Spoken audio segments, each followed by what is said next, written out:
Youth Congress की ओर से young India के बोल सीजन 5 के अंतर्गत देश भर में नशे के खिलाफ मुहिम छेड़ी गई है। नौकरी दो नशा नहीं अभियान शुरू किया गया है और नशे को लेकर युवाओं में जागरूकता पैदा की जा रही है। यंग इंडिया के बोल सीजन 5 हिमाचल प्रदेश युवा कांग्रेस प्रतियोगिता का अंतिम कार्यक्रम आज कांग्रेस मुख्यालय राजीव भवन शिमला में आयोजित किया गया, जिसमें अखिल भारतीय कांग्रेस कमेटी के सचिव आलोक शर्मा विशेष रूप से मौजूद रहे।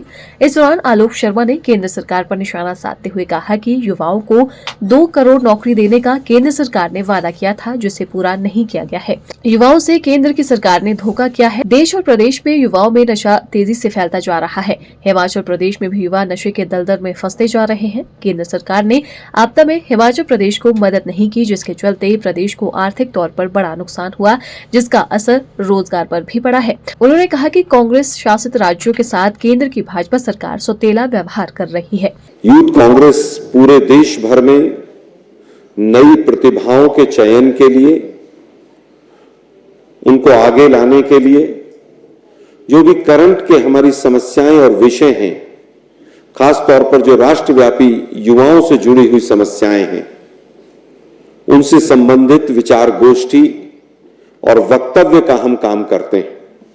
आज उसी दिशा में हिमाचल प्रदेश इस देवभूमि के विभिन्न क्षेत्रों से आए हुए तमाम प्रतियोगियों ने सुबह से अभी तक हिस्सा लिया। इस प्रतियोगिता में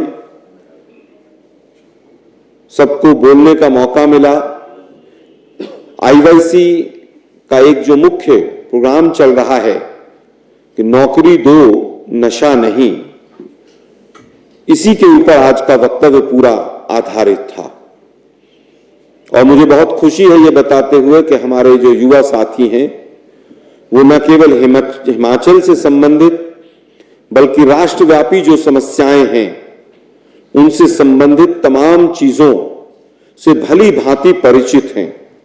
जिस तरह के वक्तव्य उन्होंने दिए, जिस तरह के आंकड़े अपने वक्तव्यों में प्रस्तुत किए, उससे पता चलता है कि वो पूरी तरह से इस समस्या से वाकिफ हैं। तो उन्होंने बहुत बड़े बड़े वायदे किए कि हम 2 करोड़ रोजगार देंगे, और हालत ये थी कि देश के प्रधानमंत्री जब नारे देते थे उस समय पर मंच से, तो उनका एक बहुत बड़ा नारा था, मर जवान मर किसान। याद होगा आप लोगों को कि जवान जो है वो बेरोजगारी में मर रहा है और किसान को उसके दाम नहीं मिल रहे। लेकिन दुर्भाग्य यह है कि आज 45 से 50 वर्षों की बेरोजगारी दर हाईएस्ट है देश के अंदर। खास तौर पर जो कामकाजी महिलाएं थी, कोरोना के बाद वो घर बैठ गई। इस सरकार के पास विभाजनकारी एजेंडे के अलावा और पंडित नेहरू से लेकर और तमाम विपक्षियों को कोसने के अलावा कोई प्रोग्राम नहीं। मनरेगा जैसी योजना में, जिसको मोदी जी ने संसद में खड़े होकर कहा था कि ये कांग्रेस की विफलताओं का जीता जागता स्मारक है, हालत यह है कि उसके अंदर लगातार रजिस्ट्रेशन बढ़ रहा है। लेकिन मैंने कहा कि जहां पर हमारी राज्य सरकारें हैं वहां पर भी हमारी जिम्मेदारी है। लेकिन दुर्भाग्य यह है कि हिमाचल जो है वो पूरी तरह से 2-3 चीजों के ऊपर डिपेंडेंट। उसमें एक सबसे बड़ा टूरिज्म सेक्टर है, दूसरा मैक्सिमम हमारे युवा जो हैं वो डिफेंस में जाते हैं। 4 सांसद आपके भाजपा के हैं यहां से। क्या उन्होंने एक बार भी जो प्राकृतिक आपदा आई, हिमाचल प्रदेश के विशेष पैकेज की कोई बात की? क्या उन्होंने कभी भी कहा कि जीएसटी का जो इतना पैसा केंद्र सरकार के पास रुका हुआ है वो आए? क्या तमाम मंत्रालयों का जो पैसा हमारा यहां का हिमाचल का रुका हुआ है वो यहां पर आए?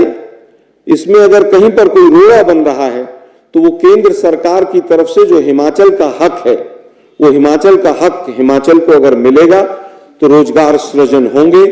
हमारी सरकार सुक्खू जी के नेतृत्व में पूरी तरह से प्रयासरत है। अगर कहीं पर कोई चीज ऐसी आपको लगती है, आप संज्ञान में लाएं, उसको भी हम अपनी सरकार तक पहुंचाएंगे। Bureau report, channel 9 Shimla.